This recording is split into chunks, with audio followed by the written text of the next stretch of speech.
Triangle law एक problem का solution है। प्रॉब्लम क्या है, उसका सॉल्यूशन क्या है वो समझते हैं।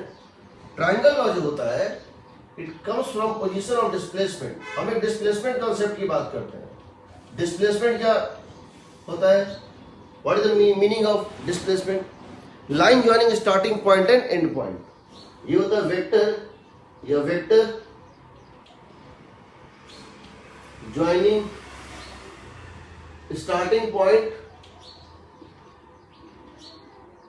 And and point. ठीक है, स्टार्टिंग और एंड पॉइंट को ज्वाइन कर देंगे। मान लेते हैं एक पर्सन 10 मीटर राइट गया, फिर वो पर्सन या 8 मीटर राइट गया, फिर वो कितना गया 6 मीटर राइट गया। इसकी डिस्प्लेसमेंट, ये ए से चला बी पर और बी से पहुंचा सी पर। पहले ये ए से लेकर बी तक गया, तो बी से सी तक गया। इसको हम लैंग्वेज के टर्म में लिखेंगे, a person moves 8 metre east plus 6 metre east. पहले 8 मीटर ईस्ट गया, फिर 6 मीटर ईस्ट गया। इसकी डिस्प्लेसमेंट कितनी हो जाएगी? It will become 14 metre east हो जाएगी। सिंपल सा बात है, ये तो हम लोग पहले भी जानते हैं। ठीक है, अब एक पर्सन क्या करता है, 1 मीटर जाता है ईस्ट और फिर वो क्या करता है 6 मीटर आता है वेस्ट। तो पहले वो ए से बी तक गया, फिर वो बी से सी तक गया। अब इसकी डिस्प्लेसमेंट ए टू सी ही होगी, क्योंकि इस पूरी जर्नी में उसका स्टार्टिंग पॉइंट ए था और एंड पॉइंट सी है। तो इसका डिस्प्लेसमेंट हो जाएगा 8 metre towards east plus 6 metre towards west would become 2 metre towards east. ये हो जाएगा। तो हमने क्या देखा कि जब 8 metre east plus 6 metre east था, तो यहां 8 और 6 मिलकर 14 दे रहा है न्यूमेरिकल वैल्यू। यहां 8 और 6 मिलकर 14 दे रहा है न्यूमेरिकल वैल्यू, और ईस्ट दे रहा है डायरेक्शन। यहां 8 और 6 मिलके 2 दे रहा है न्यूमेरिकल वैल्यू, ईस्ट दे रहा है डायरेक्शन। अगर 8 मीटर होता वेस्ट की तरफ और 6 मीटर होता ईस्ट की तरफ, अगर 8 मीटर क्या होता वेस्ट की तरफ, अगर 6 मीटर होता ईस्ट और 8 मीटर होता वेस्ट, तो ये देता 2 मीटर वेस्ट की तरफ। अब ये बताओ, अगर ऐसा करे ये पर्सन कि यहां से यहां जाए और यहां से यहां जाए, ए से बी तक जाए और बी से सी तक जाए, ये 8 मीटर जाए और ये 6 मीटर जाए, तो इसकी डिस्प्लेसमेंट कहलाएगी ए टू सी। क्योंकि इस पूरी जर्नी में ए इसका स्टार्टिंग पॉइंट था और सी इसका डेस्टिनेशन पॉइंट है। बी तो इंटरमीडिएट पॉइंट था। स्टार्टिंग पॉइंट पूरी जर्नी का ए है और एंड पॉइंट सी है। ए सी को बोलेंगे डिस्प्लेसमेंट। और ये 90 डिग्री पे गया है, कहने का मतलब 8 मीटर ईस्ट गया और 6 मीटर नॉर्थ गया। 8 मीटर ईस्ट और 6 मीटर नॉर्थ। तो अगर पाइथागोरस थ्योरम से देखें तो इसकी जो लेंथ आएगी वो आएगी under root 8 square plus 6 square. इसकी जो लेंथ आएगी वो आएगी इस तरह से, ये आएगा under root of 8 square plus 6 square, that is equal to 10 metre. Getting? और इसका जो एंगल आएगा अल्फा, जिस डायरेक्शन में ये गया है, इस डायरेक्शन को कैसे निकालेंगे? tan अल्फा हो जाएगा perpendicular by base, perpendicular by base. Tan alpha is perpendicular by base, and perpendicular is what? 6. Base is what? 8.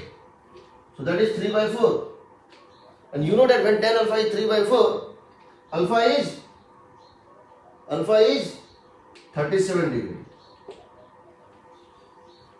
So हम इस डिस्प्लेसमेंट को लिख सकते हैं, net displacement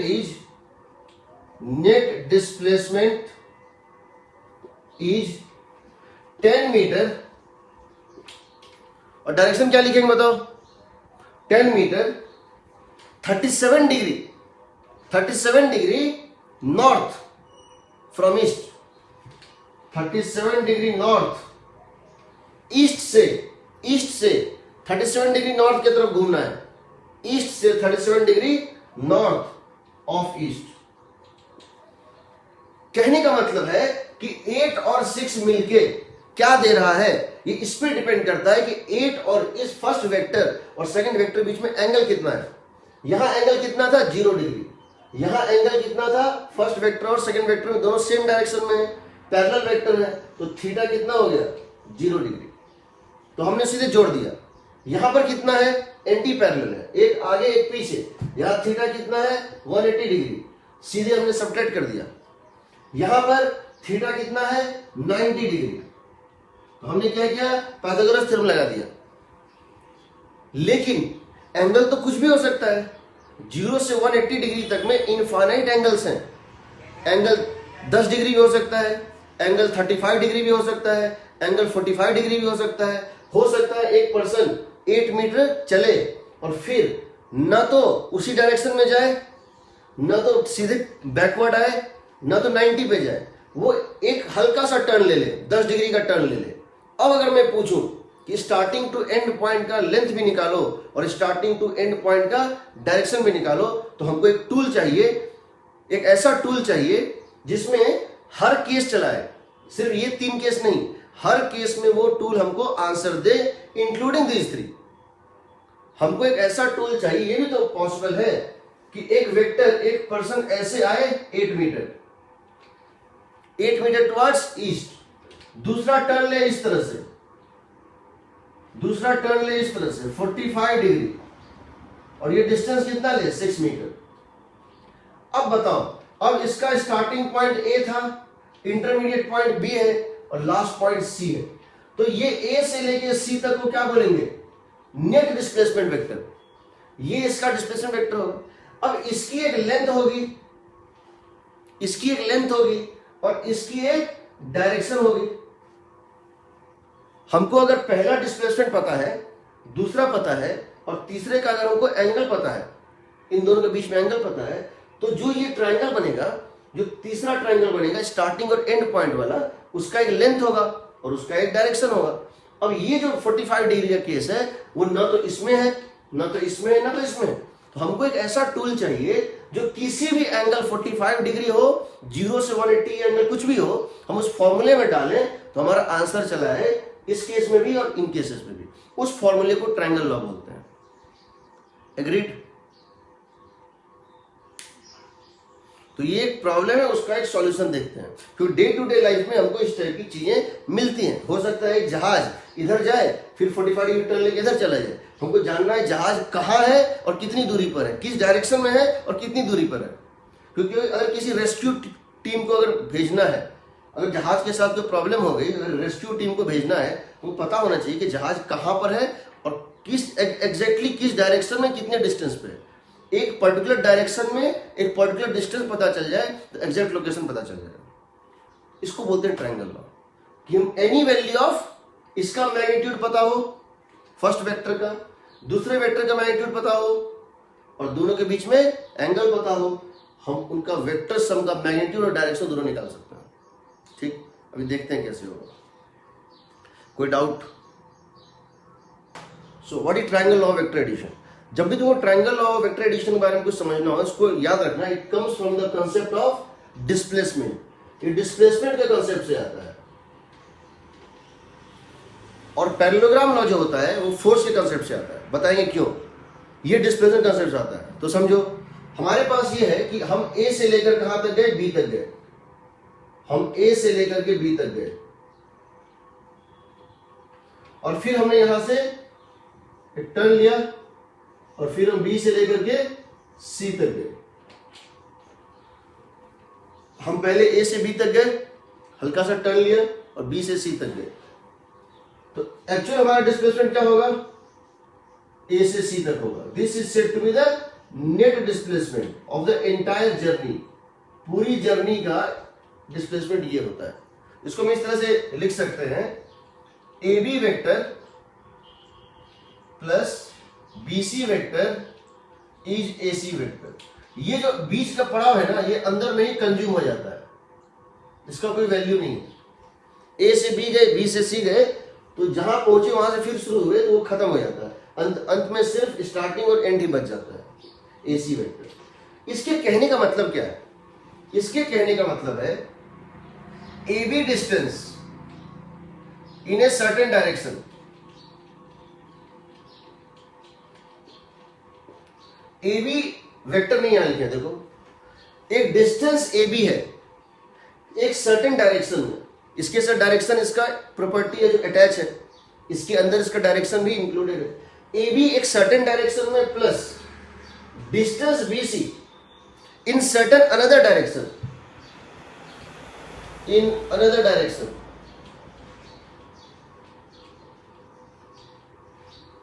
becomes equal to AB in a certain direction and BC in certain other direction, दोनों combine होके दोनों मिलके एक वेक्टर बन जाता है जिसका मैग्नीट्यूड होता है AC, जिसका मैग्नीट्यूड होता है AC in certain in a particular direction.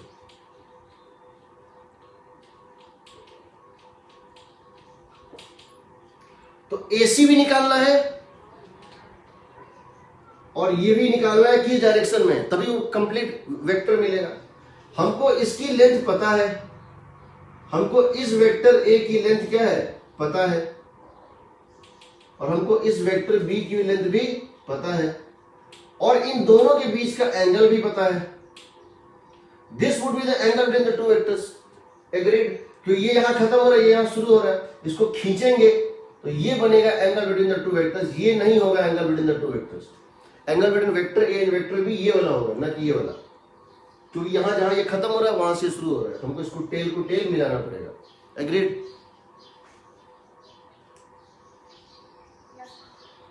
तो हमसे क्वेश्चन ये है, प्रॉब्लम ये है, हम उसको इस तरह से लिख सकते हैं सिंबॉलिक फॉर्म में। ए बी का नाम दे देते हैं वेक्टर ए, ए बी का नाम दे देते हैं वेक्टर ए, बी सी का नाम है वेक्टर बी, और जो AC है उसका नाम दे देते हैं रिजल्टेंट वेक्टर आर। तो हम क्या कहेंगे, vector A plus vector B is vector R. Vector A और वेक्टर B को जोड़ने से रिजल्टेंट वेक्टर आर मिल रहा है, या सिंबॉलिक फॉर्म में इसको लिखते हैं। क्वेश्चन है, प्रॉब्लम क्या है समझते हैं और उसकी सॉल्यूशन कैसे निकलेगी। प्रॉब्लम है, this is the problem statement. Given, क्या क्या गिवन है या क्या क्या नोन है।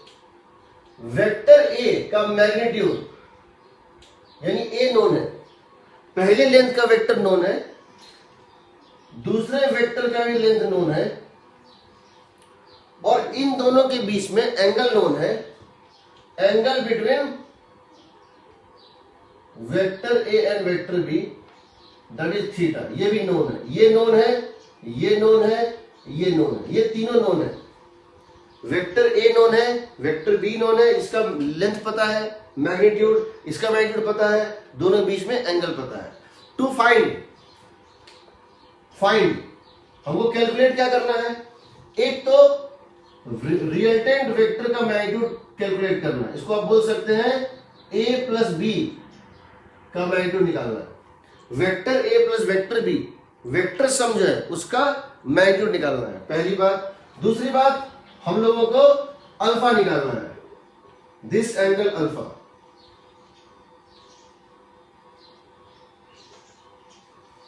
ये लेंथ निकालना है, अगर ये लेंथ पता है, ये लेंथ पता है, ये थीटा पता है, ये लेंथ निकालना है, और ये किस डायरेक्शन में वो भी निकालना है। दो चीजें अननोन है। सो गिवन इंफॉर्मेशन है length of first side, length of second side and this angle. जो अननोन है वो length of this third side and this angle, ये हमको कैलकुलेट करना है। This is the problem of triangle law. इसके special case में जब थीटा को रखेंगे 0 तो क्या मिल जाएगा हमको, पैरेलल के केस में जब थीटा को रखेंगे 180, एंटी पैरेलल केस में वो हमको मिल जाएगा। So how to do it, how to do it. तो हमारे पास जो टूल है वो पाइथागोरस थ्योरम का ही है। तो हम क्या करते हैं, इसको इस तरह से फाइंड करते हैं। पहले प्रॉब्लम समझ गए,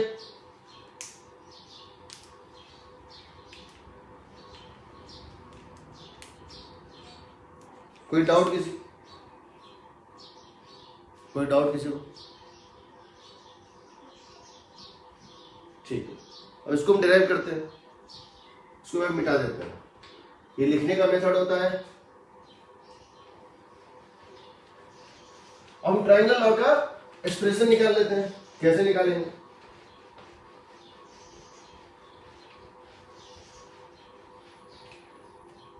देखो हमारा ये दिया हुआ है कि हम यहां से यहां गए, ये था वेक्टर ए, फिर हम यहां से टिल्ट किए हल्का सा, एक सर्टेन एंगल पर हम टिल्ट किए, this is vector B, this is the angle between the two vectors theta. हमको ये लेंथ निकालनी है, हमको इसका रिजल्टेंट निकालना है, हमको ए पता है, बी पता है, थीटा पता है, we have to get this length, this is called vector R, that is vector A plus vector B. Vector A plus vector B है vector R, A plus B नहीं है, vector A plus vector B है। A length certain direction में plus B length certain direction में, R length certain direction में। सिर्फ दोनों number का सम नहीं है, ये डायरेक्शन के साथ है। हमको ये निकालना है और हमको ये एंगल अल्फा निकालना है, that the resultant makes with the angle alpha, that is resultant makes with the vector A. तो हाउ टू डू इट, हम क्या करते हैं, सबसे पहले इसका नाम है ए, इसका नाम है बी, इसका नाम है सी। हम क्या करते हैं, सी से एक ड्रॉप करते हैं परपेंडिकुलर। हम सी से क्या करते हैं, पॉइंट सी से इस ए बी के एक्सटेंशन पे एक ड्रॉप करते हैं परपेंडिकुलर, कर दिया, इसका नाम देते हैं मान लो पी। अब बताओ ये जो ट्राइंगल है सी बी पी, ये एक राइट एंगल ट्राइंगल है। हमने सी से क्या किया है, एक परपेंडिकुलर ड्रॉप कर दिया गया है ए बी के एक्सटेंशन पे। अब अगर हम इस ट्राइंगल की बात करें, from triangle BPC, from triangle BPC I can write sine theta is equal to PC by BC. सही है, देखो साइन थीटा होता है इस ट्राइंगल में, ये राइट एंगल ट्राइंगल है, इसमें देखो साइन थीटा होता है परपेंडिकुलर बाय हाइपोटेन्यूज। परपेंडिकुलर है पीसी और ये है बी, और ये कितना हो गया PC by B. So what is PC, B sine theta. So you got it, this length is B sine theta. From this right angle triangle BPC we get that this is B sin theta. Now what about BP? How to get BP? तो cos theta लगा देते हैं। In same triangle if I apply cos theta, this is BP by B, BC, यानी BP by B. So what is BP? B cos theta. So this length is B cos theta. अगर ये hypotenuse का side B है और ये angle अगर theta है, तो इसके साथ कितना, ये लेंथ कितना हो जाएगा बी कॉस थीटा, और ये लेंथ कितना B sine theta. Agreed? Now what is this total length AP, what is this total length AP? AP would be equal to A plus B cos theta. देखो A से लेके P तक का distance कितना होगा, यहां से यहां तक ए है और यहां से यहां तक बी कॉस थीटा, तो A B plus BP, AB plus BP, so A plus B cos theta. What is PC? What is PC? Simply B sin theta. Now, अब देखो ये जो ट्राइंगल है APC, APC ये राइट एंगल ट्राइंगल है। Triangle APC, this is right angle triangle, right angled triangle, कौन सा APC। देखो APC एक राइट एंगल ट्राइंगल है, तो इसमें तुम क्या कर सकते हो, पाइथागोरस थ्योरम लगा सकते हो कि AC का square is equal to AP का स्क्वायर प्लस PC का square. You know in right angle triangle we can apply Pythagoras theorem. So AC square is AP square plus PC square. So I can write AC square means इसकी लेंथ कितनी माने हैं R, R का square, AP का मतलब है A plus B cos theta, A plus B cos theta का whole square plus PC square means B sine theta का whole square. So that would give us R square is equal to A square plus, यहां देखो यहां एक term आएगा B square cos square theta, और यहां एक टर्म आएगा B square sine square theta. और हम बी स्क्वायर कॉमन ले लेंगे तो sine square theta plus cos square theta मिल जाएगा। यहां एक टर्म जो है, जब इस पूरे ब्रैकेट का स्क्वायर करेंगे, we are going to get B square cos square theta, और यहां पे आ रहा है B square sine square theta. B square common ले लेंगे, sine square theta plus cos square theta 1 होता है, ये पूरा ब्रैकेट 1 हो जाएगा, plus 2ab cos theta. So from here you get resultant r is equal to under root of a square plus b square plus 2ab cos theta. This is your formula for length of the third side. और ये वेक्ट, अगर इसका length पता है, इसका length पता है और ये एंगल पता है, तो इस साइड का लेंथ पता चल जाएगा। कितना? Under root A square plus B square plus 2ab cos theta. Agreed? दूसरा tan अल्फा। tan अल्फा की वैल्यू, मतलब ये डायरेक्शन कौन सा होगा, ये तो समझ गए, लेंथ तो पता चल गया, पर किस डायरेक्शन में ये भी तो जानना पड़ेगा। तो वेक्टर ए के साथ अगर ये एंगल कितना बना रहा है, अल्फा, तो we can write tan alpha is equal to, we can write tan alpha is equal to, इस पूरे ट्राइंगल में देखो, triangle APC, triangle APC, tan alpha is perpendicular by base, perpendicular by base. What is perpendicular? B sine theta. देखो ये जो triangle है APC, इसमें अगर हम tan अल्फा की बात करें, परपेंडिकुलर क्या होगा? सीपी, परपेंडिकुलर क्या होगा? पीसी, और बेस क्या है? AP, PC by AP. तो पीसी कितना हो गया? B sine theta by A plus B cos theta. This is your angle. यहां से तुम्हारा एंगल भी निकल जाएगा। तो तुम्हारे पास दो फॉर्मूले आ गए, एक रिजल्टेंट का लेंथ कितना होगा, एक चला है कि रिजल्टेंट का लेंथ कितना होगा। तो रिजल्टेंट का length in terms of magnitude of first vector, magnitude of second vector and angle between the two vectors, ये होता है। दूसरा, वो किस एंगल पर होगा, तो अल्फा की वैल्यू तुम निकाल सकते हो, tan alpha is second vector sine theta, second vector का magnitude sine theta by first vector plus second vector cos theta. This is your two formulas. कोई डाउट? ठीक है, अब इसको थोड़ा हम देखते हैं, इसको थोड़ा हम देखते हैं क्या क्या इसमें हो सकता है, तो थोड़ा हम देखते हैं। और क्या ये हमारे स्पेशल कंडीशंस को भी सेटिस्फाई कर रहा है या नहीं कर रहा है, क्या ये हमारे स्पेशल कंडीशन को भी सेटिस्फाई कर रहा है या नहीं कर रहा है, ये भी हम देखते हैं। ठीक है, तो इसको रब करते हैं और फिर हम आ रहे हैं हाउ टू, इसका थोड़ा सा एनालिसिस करते हैं। This triangle would be very helpful for you when you study waves. जब इंटरफेरेंस ऑफ वेव्स पर जो है पढ़ेंगे तो बहुत काम आता है। ठीक है, अब देखो, तो हमने क्या देखा कि एक वेक्टर यू था, एक वेक्टर यू था, ये वेक्टर ए है, ये है वेक्टर बी,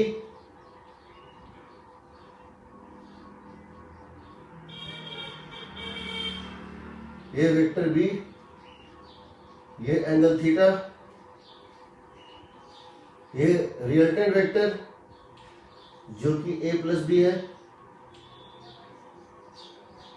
ठीक है, तो हमने ये देखा कि आर की value, R is the resultant का मैग्नीट्यूड, यानी ए प्लस बी का मैग्नीट्यूड।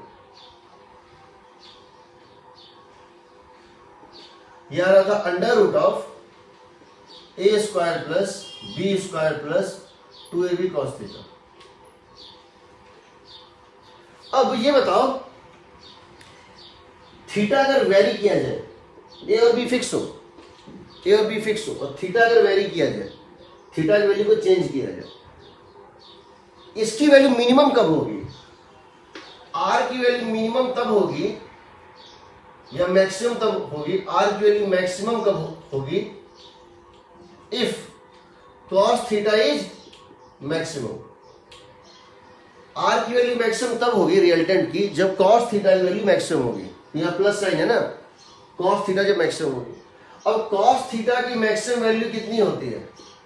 कॉस थीटा की वैल्यू हमको पता है कि कॉस थीटा की वैल्यू लाई करती है बिटवीन -1 एंड +1। कॉस थीटा किसी भी एंगल के लिए 1 से ज्यादा और -1 से छोटा नहीं हो सकता है। 1 कब? 0 डिग्री पे, -1 कब? 180 डिग्री पे। जब थीटा होती है 0 डिग्री तो मैक्सिमम होता है, 180 पे मिनिमम होता है। तो यहां पर हम क्या बोल सकते हैं? कॉस थीटा की मैक्सिमम वैल्यू कितनी होती है? 1। कब? When theta is 0 degree. Now theta 0 का मतलब क्या है? Vectors are parallel. थीटा 0 का मतलब है वेक्टर्स आर पैरेलल। जब ये दोनों वेक्टर एक ही डायरेक्शन में होंगे तो इनका जो मैग्नीट्यूड ऑफ वेक्टर है वो सबसे ज्यादा होगा। और उस केस में यहां क्या लिख देंगे? 1। तो ये क्या आ जाएगा बताओ? a प्लस बी का होल स्क्वायर, इसका रूट। समझ रहे हो? a प्लस बी का होल स्क्वायर का root, because cos theta is 1। a square plus B square plus 2ab कितना होता है? a plus B whole square. कितना आ जाएगा? a plus B. सबसे ज्यादा रिजल्टेंट क्या पॉसिबल है? a plus B. सबसे ज्यादा रिजल्टेंट क्या पॉसिबल है? a plus B. उससे ज्यादा नहीं हो सकता है। वो कब पॉसिबल है? जब दोनों वेक्टर सेम डायरेक्शन में होगा। और वो कितना होगा? सिंपली दोनों को जोड़ दो, 8 + 6 14, खत्म। दूसरा, आर के लिए मिनिमम कब होगी? अगर कॉस थीटा की वैल्यू क्या होगी? मिनिमम होगी। और ये कितना होता है? -1।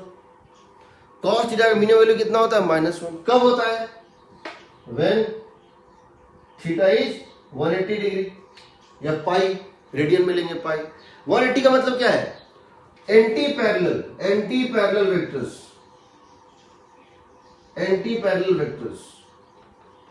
अगर दो वेक्टर्स उल्टे डायरेक्शन में हैं तो उनका मैग्नीट्यूड सबसे कम आएगा, और दो वेक्टर के बीच में म्यूचुअली अपोजिट नेचर का है तो सबसे कम आएगा। कितना? a माइनस बी का होल स्क्वायर। रिजल्टेंट कितना? यहां डालेंगे -1 कॉस थीटा, हो जाएगा a square plus B square minus 2ab। So a minus B का होल स्क्वायर, इसका रूट। अब a माइनस बी का होल स्क्वायर का रूट होता है a माइनस बी का मॉड। याद रखना, रिजल्टेंट कभी नेगेटिव नहीं होता है।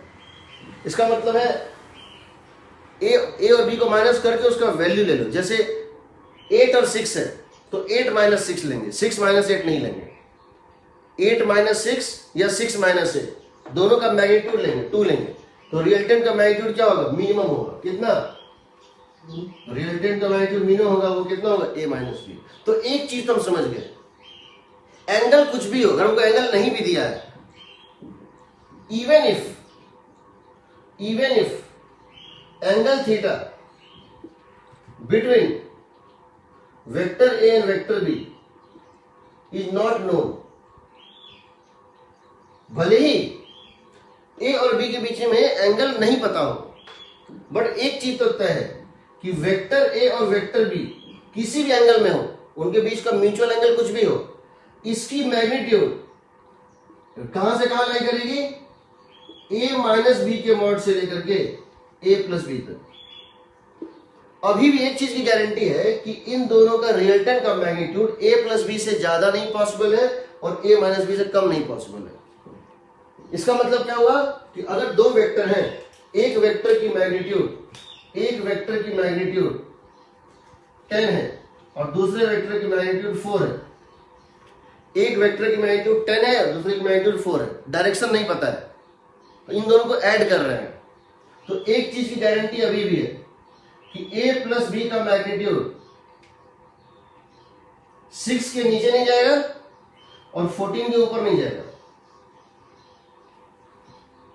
क्यों? अगर ये 6 के नीचे गया या 14 के ऊपर गया तो कॉस थीटा को, अगर इन दोनों का रिजल्टेंट 6 से कम करना चाहोगे तो कॉस थीटा को -1 से कम होना पड़ेगा, जो पॉसिबल नहीं है। और अगर इन दोनों का रिजल्टेंट का मैग्नीट्यूड 14 के ऊपर लेके जाओगे तो कॉस थीटा को 1 से ज्यादा होना पड़ेगा, जो पॉसिबल नहीं है। तो इस रेंज में ही लाई करेगा, ये तो गारंटेड है।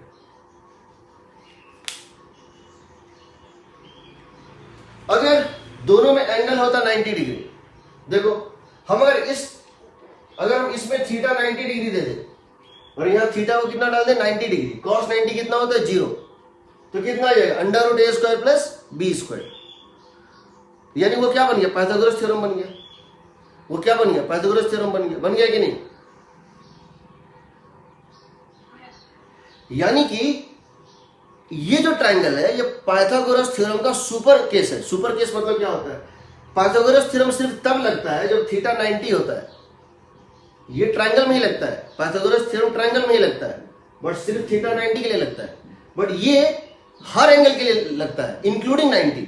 इसका मतलब क्या है कि Pythagoras theorem is a small subset of this formula. इस फॉर्मूले का एक छोटा सा सबसेट, एक छोटा सा पार्ट पाइथागोरस थ्योरम है। पाइथागोरस थ्योरम से ज्यादा जनरल फॉर्मूला है ये किसी भी ट्रायंगल पे लग जाएगा, थीटा कुछ भी हो। पाइथागोरस थ्योरम में 90 चाहिए था, यहाँ 90 देने से ये पाइथागोरस बन जाता है। तो ये 90 वाले में भी देगा और बिना 90 वाले में भी देगा, राइट एंगल में भी देगा और विदाउट राइट एंगल में भी देगा।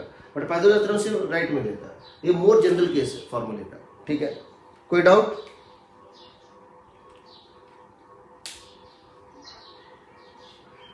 अब देखो, अब हम कुछ क्वेश्चंस ले सकते हैं। वैसे तो हम और भी कुछ क्वेश्चंस ले सकते हैं। यहाँ पे हम लोग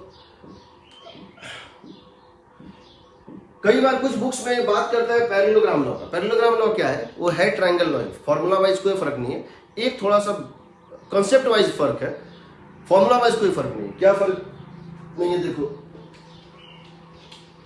डिस्प्लेसमेंट और फोर्स, दो वेक्टर की बात करें तो डिस्प्लेसमेंट जब की खासियत होती है कि जहां एक डिस्प्लेसमेंट खत्म होता है वहां से दूसरा डिस्प्लेसमेंट स्टार्ट होता है। जहां से एक डिस्प्लेसमेंट खत्म होता है वहां से दूसरा डिस्प्लेसमेंट स्टार्ट होता है। एग्रीड। डिस्प्लेसमेंट की खासियत होती है, पहला डिस्प्लेसमेंट होगा खत्म, पहला डिस्प्लेसमेंट होगा खत्म,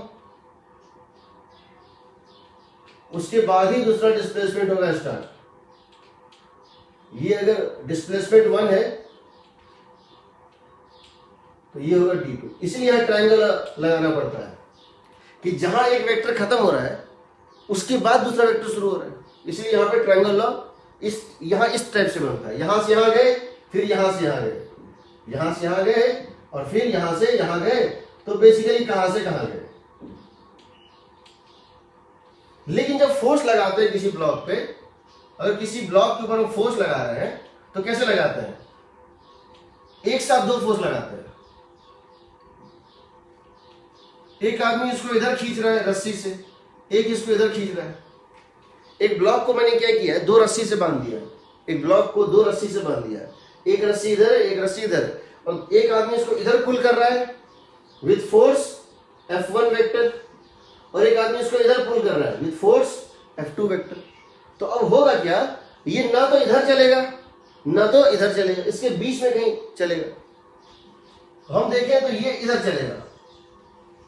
अगर मैं एक पैरेललोग्राम कंप्लीट कर दें, इस वेक्टर को रिपीट कर दें, यहाँ इस वेक्टर को यहाँ रिपीट कर दें, तो इस वेक्टर को खींच के यहाँ ले आए तो कितना हो जाएगा F2 वेक्टर। इस वेक्टर को खींच के यहाँ ले आए तो कितना हो जाएगा F1 वेक्टर। तो ये जो होगा ना, ये होता है F1 vector plus F2 vector. ये ब्लॉक जो है ना वो इधर चलेगा, ब्लॉक इधर एक्सेलरेट हो जाएगा, ना तो इधर करेगा ना तो इधर करेगा। उन दोनों के बीच में कहीं एक उसका नेट रिजल्टेंट आएगा, ये उधर एक्सेलरेट कर जाता है। तो यहां पे हमको दोनों वेक्टर को एक साथ दिखाना पड़ेगा। क्यों दिखाना पड़ेगा, ऐसा नहीं है कि पहला वेक्टर खत्म हुआ तब दूसरा स्टार्ट हुआ, तब तो एक टाइम में एक ही फोर्स लगेगा।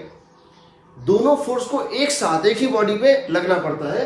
इसीलिए इसमें जो हम क्या करते हैं, वेक्टर को दिखाते ही हैं स्टार्टिंग में ही ऐसे दिखाते हैं। यहां क्या होता है, एक खत्म दूसरा शुरू, बट यहां पर एक साथ लग रहा है दोनों, तो दोनों को हम इस तरह दिखाते हैं, एक वेक्टर ये और एक वेक्टर ये। अब इसी वेक्टर को यहां शिफ्ट करके ले आए तो ये एंगल बिटवीन द वेक्टर था कितना, थीटा। तो अगर इसको यहां ले आए, ये भी क्या हो जाएगा, थीटा। अगर हम इसको जोड़े इसके साथ, और अगर हम ये कहें कि इसको यहां से यहां प्लस यहां से यहां इज इक्वल टू यहां से यहां, ये कैसा बिहेव कर रहा है, ट्रायंगल लॉ जैसा। लेकिन अगर हम ये कहें कि ये वेक्टर प्लस ये वेक्टर इज इक्वल टू ये डायगोनल वेक्टर, इसको हम क्या बोलते हैं, पैरेललोग्राम लॉ, कोई फर्क नहीं है क्योंकि F2 और इस F2 में कोई फर्क नहीं है मैथमेटिकली, तो हम ये कह सकते हैं कि यहां पर भी आंसर क्या होगा, F1 vector plus F2 vector का mod is equal to under root of F1 vector plus F2 vector plus 2F1 F2 cos theta. Parallelogram law की जरूरत इसलिए पड़ती है क्योंकि पैरेललोग्राम में क्या होता है बेसिकली कि दोनों वेक्टर को हम का स्टार्टिंग पॉइंट सेम दिखाते हैं। ट्रायंगल लॉ में जहां एक वेक्टर खत्म करते हैं वहां से दूसरे को दिखाते हैं डायग्रामेटिकली, लेकिन रिजल्टेंट दोनों का सेम आता है क्योंकि कोई फर्क नहीं पड़ता है, इसको यहां से खींच के यहां ले आओ या इसको यहां से खींच के यहां ले आओ। ट्रायंगल लॉ को पैरेललोग्राम बना दो। अगर हम देखो ये डायगोनल का लेंथ निकालने का दो तरीका है, या तो यहां से इसको कहें इस तरह, फॉर्मूला वही होगा। हम इस F2 और इस F2 में कोई फर्क नहीं है तो कोई फर्क नहीं पड़ता है, ठीक है। तो ये होता है हमारा ट्रायंगल लॉ, और इस पे हम कुछ न्यूमेरिकल ले सकते हैं समझने के लिए। हम एक न्यूमेरिकल ले रहे हैं, हम ज्यादा लंबा क्लास नहीं लेंगे, हम बाकी कल बताएंगे। देखो, तो पैरेललोग्राम लॉ जो है it comes from the concept of force. Parallelogram law एक फोर्स के कांसेप्ट से आता है और ट्रायंगल लॉ डिस्प्लेसमेंट के कांसेप्ट से आता है। मान लो हमारे पास एक क्वेश्चन है, ये ऐसे करके एक वेक्टर है, ये ऐसे करके एक वेक्टर है, ये दिया हुआ है, ये दिया हुआ 100 मीटर, ये एंगल दिया हुआ 53 डिग्री, ठीक है। 100 मीटर ये सेकेंड डिस्प्लेसमेंट है, 100 मीटर ये 53 डिग्री, और ये है मान लेते हैं कि हमारा 20 मीटर।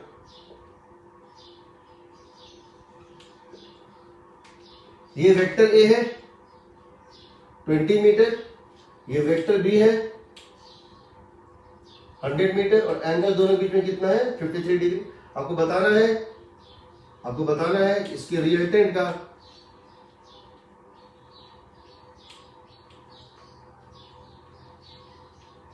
ये रिजल्टेंट वेक्टर है ए प्लस बी, आपको इसका डायरेक्शन और मैग्नीट्यूड दोनों बताना है। तो क्या करेंगे, तब लिखते हैं r is equal to under root of A square plus B square plus 2ab cos theta. तो लिख दें under root of 20 square plus 100 square plus 2 into 20 into 100 cos 53 degree कितना होता है, व्हाट इज cos 53 डिग्री बताओ। 3/5 बताए थे। cos 53 degree थोड़ा छोटा होगा क्योंकि cos में जब बढ़ता है तो हो जाएगा 3/5। तो कितना आएगा बताओ, 20 स्क्वायर मतलब हो गया 400 प्लस 10,000 प्लस 60 ये हो गया 60 इंटू 2 और 120 इंटू 2 2400। देख लो ये हो जाएगा 0.6, ये हो जाएगा 0.6, ये हो जाएगा 60 120 इंटू 2 240, हाँ 24 इज इक्वल टू हो जाएगा अंडर रूट ऑफ एक काम करते हैं, इसमें से कॉमन ले लेते हैं कुछ, ये 100 कॉमन, तो कितना आ जाएगा 10, बच जाएगा 4 प्लस 100 प्लस 24, 4 प्लस 100 प्लस 24, सही है ना। So what is that, under root 128, और 128 क्या है बताओ, ये 64 इंटू 2, 64 का रूट कितना होता है, 64 का रूट कितना होता है 8 रूट 2, तो कितना आ गया 80 रूट 2 मीटर होगा। आंसर होगा इसका लेंथ कितना आएगा 80 रूट 2 मीटर। वैसे भी चला आता, कैसे, अगर हम इसको ये करते सपोज यहां इसका कंपोनेंट लेते हैं, ये आता 100, ये कितना आता 100 cos 53 डिग्री, ये कितना आता 100 cos 53 डिग्री, जो कि आता 60। cos 53 क्या होता है 3/5। ये कितना होता है इस ट्राइंगल से देखो 100 sin 53 डिग्री। sin 53 कितना होता है 4/5, कितना आता है 80। अब ये बताओ तो ये 20 प्लस ये 60 कितना हो गया 80, और ये तो 80 है ही, ये लेंथ भी 80, ये लेंथ भी 80, तो ये कितना हो जाएगा 80 स्क्वायर प्लस 80 स्क्वायर का रूट, यानी 80√2। और एंगल निकाल लेते हैं फॉर्मूले से भी और उससे भी। ये जो एंगल बनेगा अल्फा, ये कैसे निकालेंगे, tan alpha equal to B sine theta by A plus B cos theta. B की वैल्यू कितनी है 100, साइन 37 डिग्री 3/5, 20 बी 100 कॉस 53 है ना, 53 4/5, 100 व्हाट इज cos 53 3/5, तो कितना आ गया बताओ 80 डिवाइडेड बाय 20 प्लस 60 कितना आ गया 1। और tan अल्फा 1 है तो अल्फा कितना होगा, और tan अल्फा की वैल्यू 1 है, अल्फा कितनी हो जाएगी 45 डिग्री। गेटिंग? हम यहां डायरेक्ट भी निकाल सकते थे, एक बार जब वो पता चल गया इस टोटल लेंथ का साइड कितना है, यहां से यहां तक की लेंथ कितनी है 20 प्लस 60 80, और ये भी कितनी है 80, तो tan अल्फा होता है perpendicular by base, so 80/81, so alpha is 45 degree, we can get it. ठीक, इसको एक बार देखना, एक क्लास और लगेगा ट्रायंगल लॉ को समझने में। अभी ट्रायंगल लॉ पे सिर्फ हम डेरिवेशन किए हैं, इसमें बहुत सारे शॉर्टकट होते हैं जो तुमको जानना पड़ेगा। तुमको क्वेश्चन जब भी ट्रायंगल लॉ का आएगा तुमको कुछ नहीं करना है, ये सब कुछ नहीं करना पड़ेगा, बहुत शॉर्टकट्स हैं जिससे तुम आंसर तुरंत निकाल दोगे, देखोगे और निकल जाएगा। तो ये जो है हम कल करेंगे, क्योंकि हम एक दिन ज्यादा पढ़ाएंगे, तुम ही लोग नहीं डाइजेस्ट कर पाओगे। ठीक है, सो इसको एक बार देखना और हमारी की रिकॉर्डिंग शेयर कर देंगे। ठीक है, चलो थैंक यू।